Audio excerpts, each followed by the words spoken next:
You're listening to The White Rabbit, conversations on the art of presenting in a rather noisy world. Your hosts are Matt Krause and Alper Rozanes. Matt helps leaders of international companies speak, write, and present with confidence. Alper is a communications trainer and a startup investor with a diverse portfolio of companies in Barcelona. If you like this podcast, please share it with friends and colleagues. Now, on to Matt and Alper for today's conversation. Alper, today we have a guest on the podcast, Geraldine Carter. And Geraldine is a business coach for CPAs. And listeners know you are not crazy. And yes, you are in the right place. This is the White Rabbit podcast. And yes, it is about presentations. The reason that we've asked Geraldine to join us today is that CPAs, otherwise known as certified public accountants, CPAs and presentation designers face a very similar issue, which is that, especially in recent years, they've been thrown into a global labor pool, and now they find themselves, often this change has been very abrupt, they find themselves competing with people halfway around the world. It used to be enough to be the presentation designer for your town, but now you have to be, or get to be, depending on your perspective, the presentation designer for the whole world. And the tools to do that, those tools have been around for a while, like Zoom and email and stuff. But in recent years, the client expectations have changed a lot too. Clients used to expect that you could just hop in your car and do a face-to-face meeting, no problem. But now, more often than not, that expectation is gone. And for many clients now, it's perfectly natural to never be in the same room as a person that you are working with. So we presentation designers have been thrown into this lifestyle, as have CPAs, and perhaps we presentation designers can learn a little bit more about dealing with this strange new world by listening to someone from another industry describing how they do it. That's why we brought Geraldine on the show today. And before we move on to the main topic for today, I just wanted to mention, Geraldine, I wanted to compliment you on your voice. It's great for radio or any kind of audio recording. Thank you. Yeah. I double with a stunt as the host of All Things Considered. Yes. I think that in the very first podcast that I heard you on, it was about a year or a half a year or a year ago or so, something like that. The interviewer was commenting on this very same thing. You've got this great, deep, silky, soothing voice that is just made for radio. And in fact, if you weren't a business coach for CPAs, I could totally see you as an announcer for National Public Radio or All Things Considered or some show like that, something like that. And one other thing, it'll be my next career. Yeah. One other thing, just so I don't forget to do this later, could you tell our listeners, Geraldine, how can they get in touch with you? Where can they find you? Sure. So the best place is simply to go to my website. It's GeraldineCarter.com. And I can also be found lurking on LinkedIn. I'm the only Geraldine Carter. Okay. And so Geraldine, on to the main topic for today, this change having to be the CPA, or in our case, presentation designer for the whole world now, not just for your town, having to compete with people halfway around the world, not just in your own backyard. Could you unpack that a little bit for us and just tell us a little bit about what that has meant for the CPA business and how CPAs are responding? Sure. So it's a big question, and I think it might help if I provided a little bit of context for your listeners who probably don't stay abreast of the CPA world. True. And that is that when COVID happened, there was a ton of legislation in the United States that got pushed through to help the everyday taxpayer and business owner. So not only, just like other businesses, were accountants and CPAs pushed to go up online where they had previously oftentimes still been geographically locally based, but they were also contending with an enormous pile of new legislation that they needed to bone up on in a hurry. And they became overworked because they had all of a sudden all their clients who were really needing them, and they were dealing with making a gigantic shift onto the internet. So now that has passed, the legislation piece has mostly made its way through, but there's still the vestige of overwork and having to move on to and having moved on to technology. And now, who is our competition, right? So it's a whole new landscape for them now that they are on the internet. That I don't want to speak in too broad a brushstroke, but in general, they are seeing the opportunity in a new way. Because previously they were more tethered to their zip code because you wanted to work with a CPA who was inside your state, who knew the state tax regulations and could handle your federal taxes plus your whatever state taxes. So there was that advantage. But now they're seeing that they do not need necessarily to be tethered to their zip code. So they can work with clients all around the country that they're in, and that there are lots of resources to be able to work with people overseas. One of the things that they face is trying to figure out, how do I offshore this? Okay. One of the differences for my people compared to your people is that when they offshore their work, they need to declare that to their client. They can't just do it. Sure. So they can't just do it behind the scenes, right? They need to disclose that to their client. So another piece that is in play here is that there are CPAs who have their own businesses and they themselves have staff. And then there are CPAs who work internally inside companies. So we need to just be clear about who we're talking about. Sure. Because it's different. The landscape's different for each person. So where I think the competition comes in is if you are a CPA, an accountant inside a company, and somebody can do your job offshore in the Philippines and India and so on for a much cheaper rate. So now you're looking at, in that situation, you're more likely to be looking at competition. If you're an accountant or a CPA with a public-facing practice, meaning you have clients who come in off the street or ring your phone, you own the business, that person faces less direct competition from overseas because their client wants to work with a person in the United States. Okay. So there are two different populations that I wanted to clarify for your listener because they face different challenges. Sure. So you asked about competition, and yes, there's competition, but what I help my clients look at is the opportunity. Okay. What do you mean by that? So the opportunity is to get a deeper understanding of what your buyers, your clients truly value. Okay. Because the buyer sometimes thinks that they are just buying somebody to perform the tasks. Okay. Right? Design these slides for me, make my slides look pretty, package the whole thing up, make me a great presentation. And in accounting world, put all these numbers in the boxes, make sure that my numbers are clean, make sure that everything is filed properly, and so on. So that is one element of what the buyer is buying. But so often the client is really looking for more than just the tasks to be done. And often what they are looking for at a higher level, not everybody, not all of your buyers necessarily, but what some buyers are looking for is more expertise on the subject matter. Okay. More guidance in general, more forward-looking guidance, more strategy, more how does this small thing fit into the whole picture?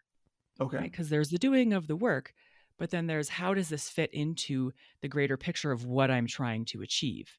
And if we can understand what the buyer truly values beyond just the doing of the tasks, then we have a greater understanding of what the value is to the buyer and what it is that they're really after. And it enables us to get out of the doing and rise above and do the higher value, strategic guidance, forward thinking work so that the whole picture makes sense.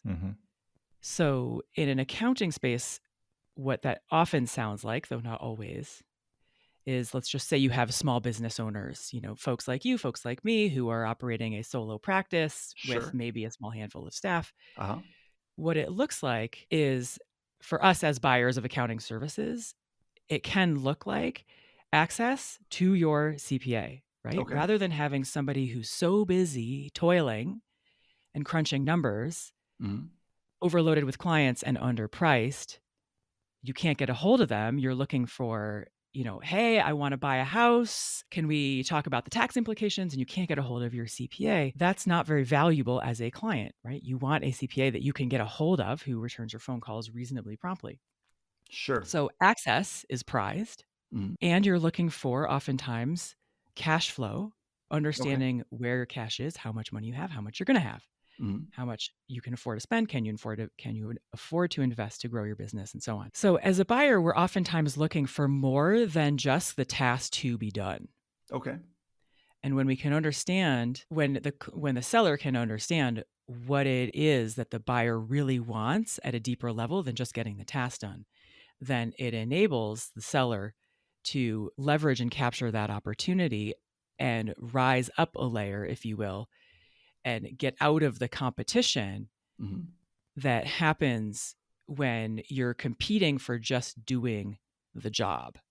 Okay. And so one thing that I've heard when the issue of avoiding downward pricing pressure comes up, one thing that I've heard a lot is that people start talking about things like specialization. And it occurs to me that like one thing that you mentioned is that there is a large segment of buyers for accounting services in the US in this case who can only use service providers who are also in the US. And so a presentation designer who is specializing in the healthcare market, for example, might be in a similar situation. Maybe because of HIPAA rules, they can only use service providers who are in the US. So in the world of avoiding the downward pricing pressure, it seems that specialization might be a good option. But let's say that, for example, I have never practiced with this before. I don't know anything about this subject of specialization. For years, I've just been the presentation designer in this town, and anybody who needs a slide made, they call me. And now all of a sudden, there are these people in Pakistan and India who are doing the same work for a fraction of the price. Can I avoid that by specializing? And how would I begin moving in that direction? Yeah. So for your slide folks, my answer is likely, probably. There's an excellent chance. And to draw the parallel in the accounting space, focusing, becoming more specialized, narrowing your niche, whatever you like to call it, is enormously valuable. Okay. Because you deepen your expertise. So niching basically helps with sales, marketing, and delivery, right? Okay. So on the delivery side, you understand your marketplace much better. You provide more expertise more readily with less effort from you because you're an expert. When you provide more expertise more readily, when you provide more expertise, you create more value for your clients, more valuable. When you create more value, your prices have more room to go up. When your prices have more room to go up, you have room in your business to have fewer clients in order to meet your revenue needs. When you have fewer clients and you save that time, you plow that time back into deepening your expertise, which enables you to provide more value, and it becomes an upward spiral. On the marketing side, you understand your people super well and their problems, so you can speak really closely to their problems. It makes your marketing stickier. Okay. And when you understand their problems really well and you bring in a prospect for a discovery call, you know them inside and out, and your person thinks, oh my gosh, you are exactly the person for me. You know exactly what I want. So your delivery gets easier, your marketing gets easier, and your sales get easier when you go inside your niche. In a moment, I'm going to throw it over to Alper so that I don't hog all the questions. But I have one more follow-up question on this subject, Geraldine, and that is that I have been a generalist slide designer for all of my life. I've been this way for decades, and now I'm feeling this pressure to specialize, and I'm kind of scared of it. So what are some of the first steps that people take when they're just trying to expand their comfort zone in this specialization world? Yeah. So I love advocating for one step at a time, right? Okay. It's like stepping stones across a creek, just one step at a time. If you try and step too far, you're going to fall into the drink. So a great place to look is inside your existing roster. Okay. Who are the clients you enjoy working with already? And who are the clients who you dread working with? Oh. And and identify the ones you enjoy working with, look for the commonalities, and start with those commonalities. Start to understand those clients who you enjoy working with and look at the clients you enjoy working with, understand their commonalities, and start talking to them about what they value most in working with you so that Okay. you can understand through their eyes what that sounds like. And use that in your marketing language to attract more clients like that, Okay. and slowly shed Mm. clients who you dread. And Uh-huh. in discovery, if you have red flags and you Uh-huh. bristle, listen to those signals and don't take them on, so that you can go in the direction of working with more clients who you like. And you just keep looking for the patterns and aim to recreate the patterns over time. Good advice. Good advice. So, Alper, do you have any questions for Geraldine? I have a couple of questions, but before that, I'd like to point out how I loved to see the tremendous similarities between someone designing slides or providing CPA services and the need to actually upgrade their game, because it's not just about designing slides anymore. I mean, everybody does that. Even AI does that. You just feed it with information and you'll get slides. True. But the real value that an aspiring designer can bring onto the table is actually to guide the client. Mm-hmm. Because I mean, I also started with listening to the client, just hearing what they want and implementing them. But over Yeah. time, it had to evolve because True. the client is not always the best point of contact to determine the desired outcome and the best path to, Yeah. in that direction. Very true. So with time, the value that you bring onto the table has maybe less to do with the physical act of doing the work and more to do with bringing years of expertise and that perspective onto the table. So yeah, I liked those similarities between the two industries. By the way, One question, as Alper, as you were talking, I was watching Geraldine nod in vehement agreement, it appears, with what you were just saying. So anyway, I'm sorry to interrupt. Go ahead, Alper. no.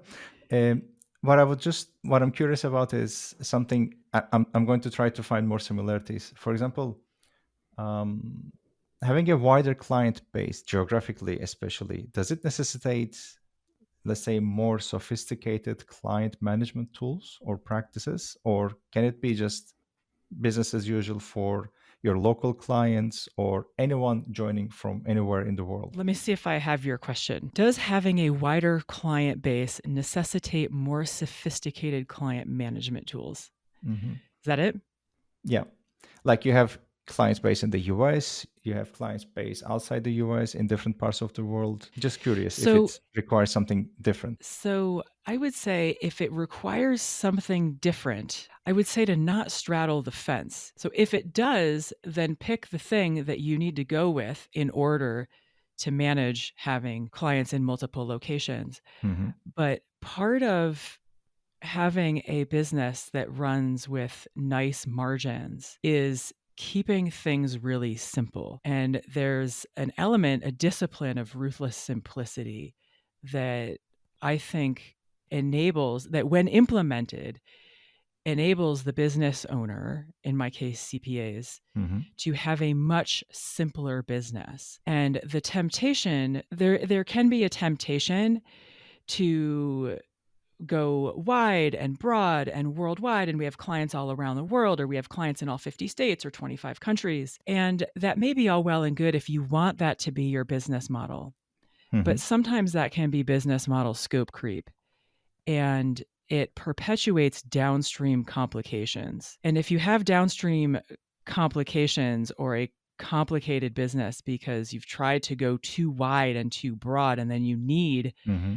different kinds of technology and a scattered tech stack in order to cudgel it together, it's worth asking if that's really an efficient choice. I see. So I would come at it more from a standpoint of, what do I want my business to be?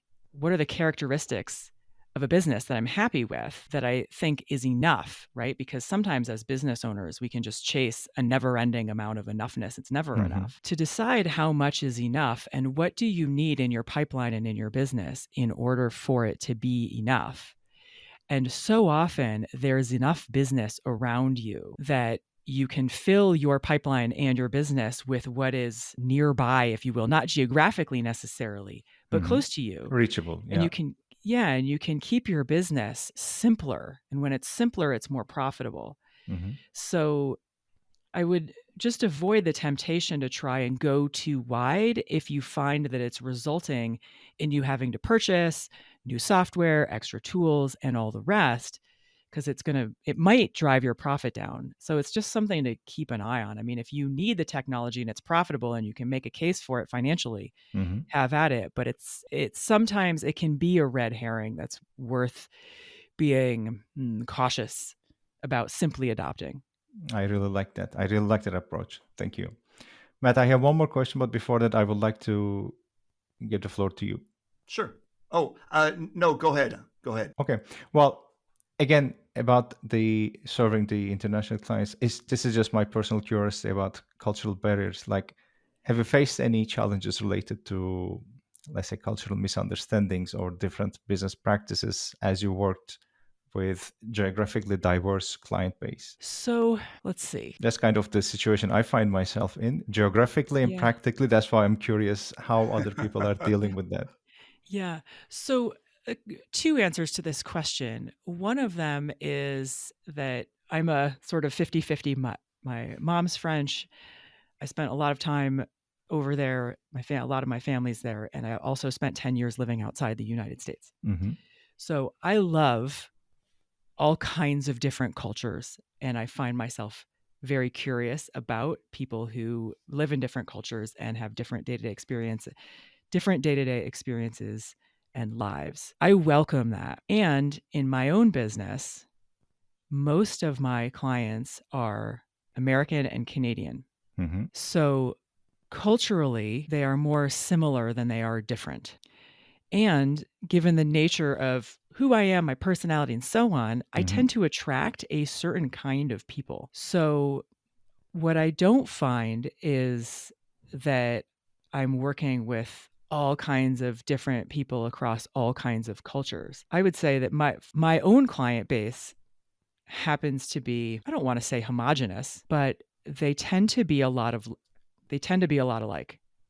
That's great. But if I did have cultural differences, if I did have folks from different cultures, I would welcome it because I think that makes for a rich experience. It does. Uh, it can sometimes, only sometimes, can be a little challenging, especially if you have three meetings on the same day from three different cultures, for example. You have to put a lot of hats. You have to adjust the opening conversation. 5 minutes is acceptable here, for example.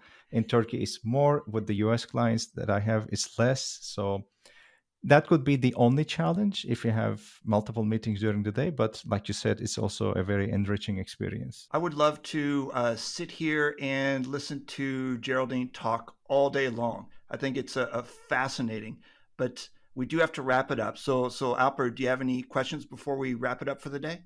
No, I can leave it to you. All right. So I just wanted to thank you very much for joining us on the podcast today, Geraldine. Thank you, Geraldine. Thanks to both of you. It's been great to be with you. Yeah. And so I just wanted to say goodbye to both of you. And once again, thank you very much, Geraldine. Thank you for listening to The White Rabbit with Matt Krause and Alper Rozanes. You can subscribe to the podcast on Spotify, iTunes, or through your favorite feed.